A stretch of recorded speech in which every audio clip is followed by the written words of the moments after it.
Today, we're learning more about this week's election results in Florida and Wisconsin. Voters having their say about the performance of the administration and Elon Musk, even before President Trump put those devastating global tariffs into place. Joining us now is Galen Druk, political analyst and host of the GD Politics podcast. All right, let's start with Wisconsin, okay? It was a resounding win for the liberal-leaning Judge Crawford there. How did she accomplish it? Was it close? And I don't know about you, but any campaign I've ever covered, when you have someone sinking their own money into it, it almost always backfires. What is your takeaway from this whole race?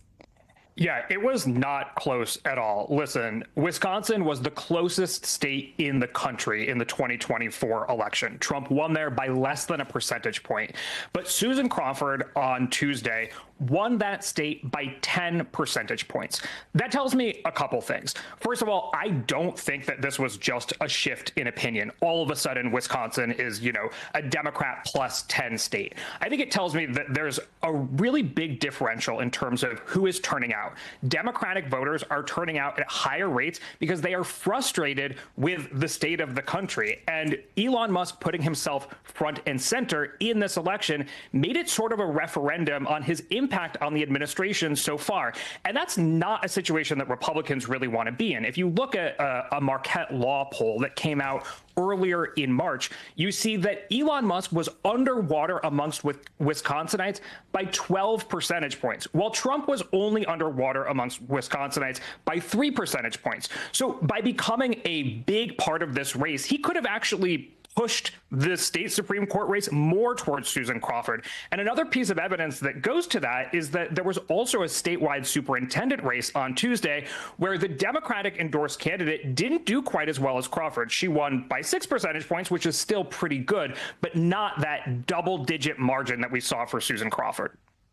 And, it wasn't smooth sailing for Republicans in Florida either. Both Republicans, they did win their respective races, but it wasn't as easy as it probably should have been or they would have hoped. What did those races tell you?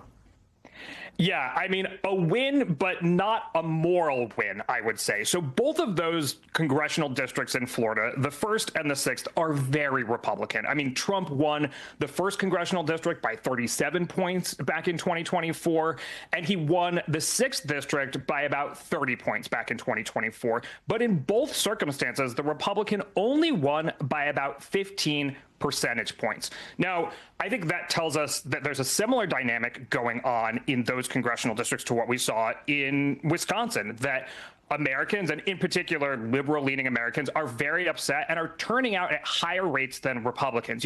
In American politics, it is often the case that voters turn out as a mechanism by which they say sort of screw you to the politicians that they don't like, as opposed to saying thank you, right? Republicans may be happy with how things are going on immigration or crime or, DEI policies or what have you, but that's not necessarily going to turn them out at the same rates as Democrats. And one other issue that I think we should really be paying attention to here is Social Security. So in that 6th congressional district, about a third of the population there is eligible for Social Security. And we just saw in a recent Gallup poll that there is a record high percentage of Americans, sort of going back the 15 years that they've been asking this question, who are very concerned about the administration of Social Security. That has become a front and center issue. We've seen protests. Now we're seeing it in the data as well, that's an issue that Americans are concerned about. All right. Rage has always been an OG motivator in political circles. I'm pretty sure Aaron Sorkin has written multiple monologues on that topic. Galen Druk, thank you so much for joining us. Thank you. And